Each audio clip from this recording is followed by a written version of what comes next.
तो उधर केंद्रीय मंत्री आरती राव का एक बयान सोशल मीडिया में वायरल हो रहा है, जिस पर पार्टी के अंदर ही बयानबाजी शुरू हो गई है। वायरल वीडियो में कैबिनेट मंत्री आरती राव ये कहती हुई दिख रही हैं कि उन्होंने प्रदेश में भाजपा की सरकार बनाई।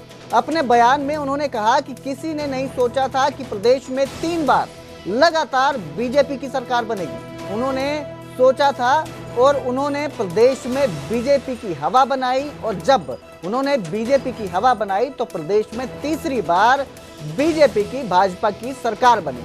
सुनिए मंत्री आरती राव ने क्या कहा।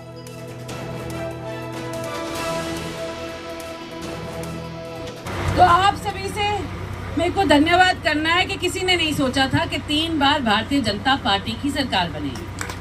किसी ने सोचा था? हमने सोचा था, हमने हवा बनाई, हमने कर दिखाया और भारतीय जनता पार्टी की सरकार तीसरी बार लगातार बनी है आप सभी की बदौलत। उसके लिए बहुत बहुत बहुत धन्यवाद। और आज के दिन मैं बस चाय पे चर्चा किया, मैं बस मिलने आई थी आप सभी से। सरपंच साहब आपसे मिलने आई थी और आप सबसे मिलके आज बहुत बहुत धन्य हुई हूँ। तो कैबिनेट मंत्री आरती राव के बयान पर पार्टी के अंदर ही उथल पुथल मच गई है। पूर्व मंत्री अभय सिंह यादव ने सोशल नेटवर्किंग साइट एक्स पर लिखा कि गजब, अहरीवाल के 5 विधानसभा क्षेत्रों में मुख्य विपक्षी दल से मिलकर चुनाव लड़ने वाली भी पार्टी की हवा बनाने का दावा कर रहे हैं। बताया जा रहा है कि केंद्रीय मंत्री राव इंद्रजीत सिंह और अभय सिंह यादव के बीच में 36 का आंकड़ा है। ऐसे में आरती राव का बयान आते ही अभय सिंह ने ट्वीट कर उन पर निशाना साधा है।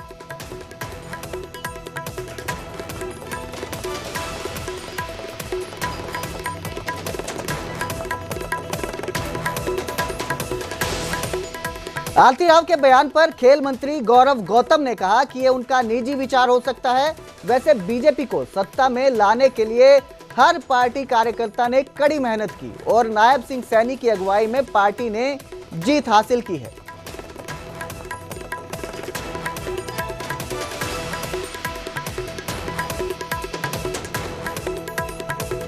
तो ये बयान सामने आया है, खेल मंत्री हैं गौरव गौतम, जिन्होंने कहा कि ये निजी विचार हो सकता है। जो आरती राव हैं उनका ये निजी विचार हो सकता है, क्योंकि बीजेपी को सत्ता में लाने के लिए पार्टी के हर कार्यकर्ता ने कड़ी मेहनत की है और इसी के चलते पार्टी जो है वो सत्ता में आई है।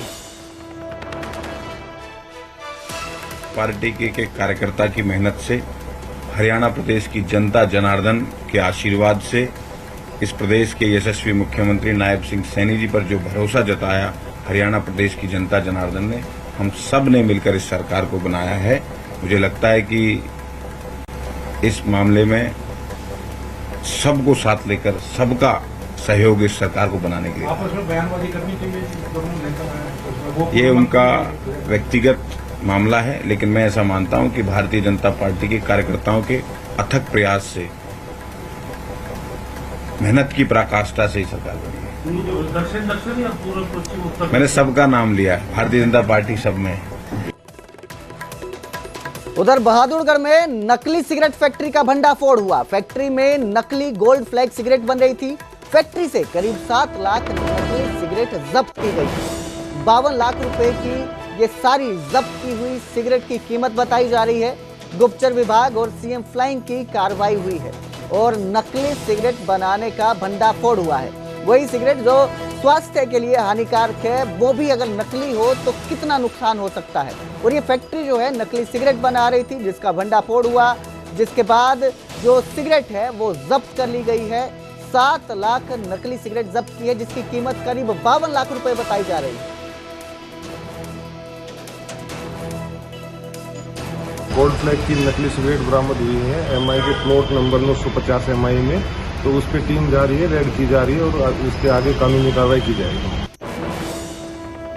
कुरुक्षेत्र यूनिवर्सिटी में युवा सम्मेलन होगा। 23 से 25 जुलाई को अंतर्राज्यीय युवा आदान प्रदान कार्यक्रम होगा। 24 राज्यों के 600 युवा कार्यक्रम में शिरकत करेंगे। प्रदेश की नायब सिंह सैनी सरकार इसका आयोजन कर रही है। खेल मंत्री गौरव गौतम ने प्रेस कॉन्फ्रेंस कर ये जानकारी दी है।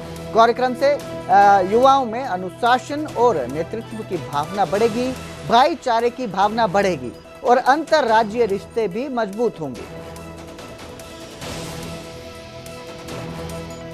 मुझे इस बात कर बताते हुए इस बात की खुशी हो रही है कि एक भारत श्रेष्ठ भारत के विजन से सांस्कृतिक सद्भाव को बढ़ाने के लिए नायब सिंह सैनी जी की सरकार 23 जुलाई से 25 जुलाई 2025 तक कुरुक्षेत्र विश्वविद्यालय में 3 दिवसीय अंतर्राज्यीय युवा आदान प्रदान कार्यक्रम का आयोजन कर रही है। इसकी थीम है एक भारत श्रेष्ठ भारत।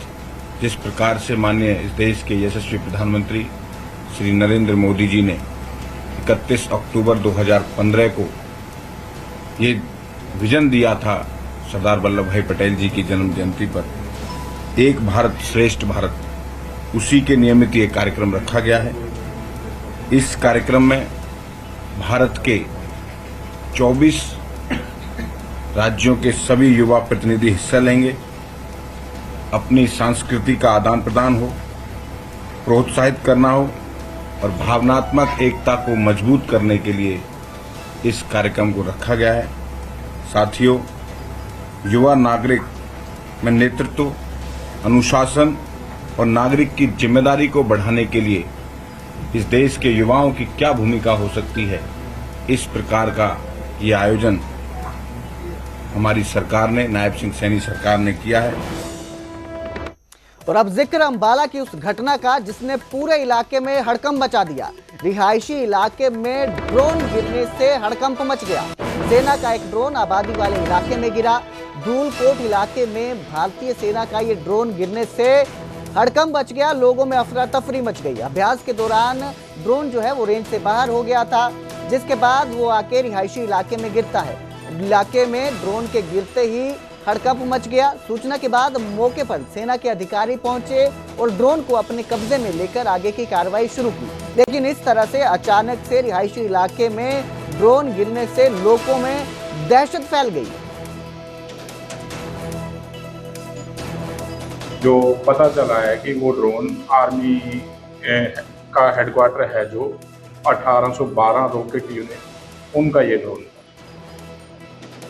मौके पर आर्मी और एयरफोर्स के दोनों अधिकारी पहुंचे थे। हाँ, वो आर्मी के जो पर्सन थे वो ड्रोन को अपने कब्जे में लेकर मौका करना चाहते। उधर चरखी दादरी में धर्म बदलकर निकाह करने का मामला सामने आया। हिंदू युवती का धर्म परिवर्तन कर निकाह करवाया गया। धर्म परिवर्तन को लेकर ग्रामीणों में भारी रोष है।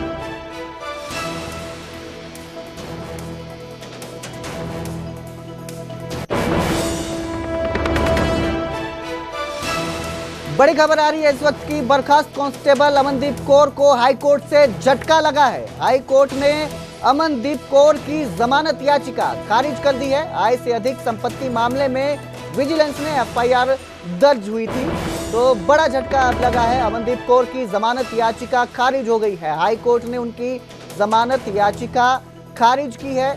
आय से अधिक संपत्ति मामले में विजिलेंस ने एफआईआर दर्ज की थी, जिसके बाद अमनदीप कौर जो है बर्खास्त कांस्टेबल, उन्होंने हाई कोर्ट में जमानत याचिका दर्ज करवाई थी, जो खारिज हो चुकी है।